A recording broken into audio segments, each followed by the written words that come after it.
بسم اللہ الرحمن الرحیم۔ اللہ کے نام سے شروع جو بڑا مہربان نہایت رحم فرمانے والا ہے۔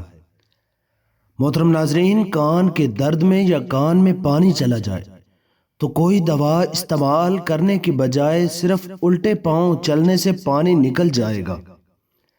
روغن زیتون یا روغن گل، سفید انڈا ہم وزن لے کر مکس کریں اور کان میں چند قطرے ڈالیں، درد غائب ہو جائے گا۔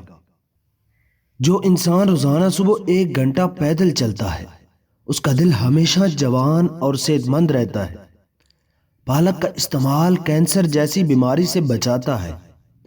جو لوگ وزن کم کرنا چاہتے ہیں وہ پالک کا استعمال ضرور کیا کریں۔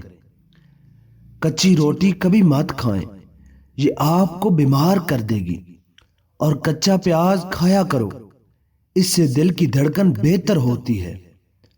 جن احباب میں خون کی کمی ہو جائے وہ زیادہ سے زیادہ بینگن کی سبزی بنا کر کھائیں۔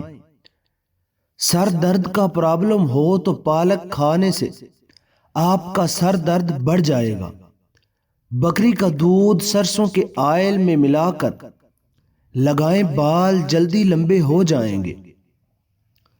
محنت والا کام شروع کرنے سے قبل زیتون کا تیل دودھ میں ڈال کر پی لو، تھکاوٹ نہیں ہوگی۔ کچا شلجم کھانے سے ہاضمہ بہترین ہو جائے گا۔ چاولوں کو ابال کر کھا لیا کریں، آپ کا رنگ صاف ہو جائے گا۔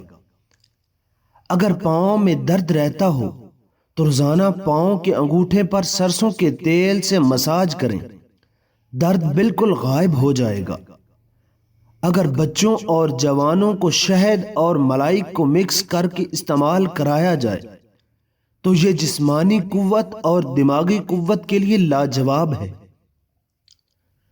ناشتے کے بعد 2 دانے خشک انجیر کے کھا لیا کریں، لیکوریا کے مرض سے نجات ملے گی۔ اخروٹ کا تیل استعمال کرنے سے سر میں جو جوئیں اور خشکی وغیرہ ہے اس سے نجات مل جائے گی۔ اخروٹ کا استعمال فالج میں بہت زیادہ مفید رہتا ہے۔ محترم ناظرین، امید کرتے ہیں آپ کو ہماری ویڈیو اچھی لگی ہوگی۔ ویڈیو اچھی لگی ہو تو ویڈیو کو لائک کریں اور چینل کو سبسکرائب کریں۔ بیل آئیکن کو ضرور پریس کریں تاکہ ہماری آنے والی ہر ویڈیو کا نوٹیفیکیشن آپ کو مل سکے۔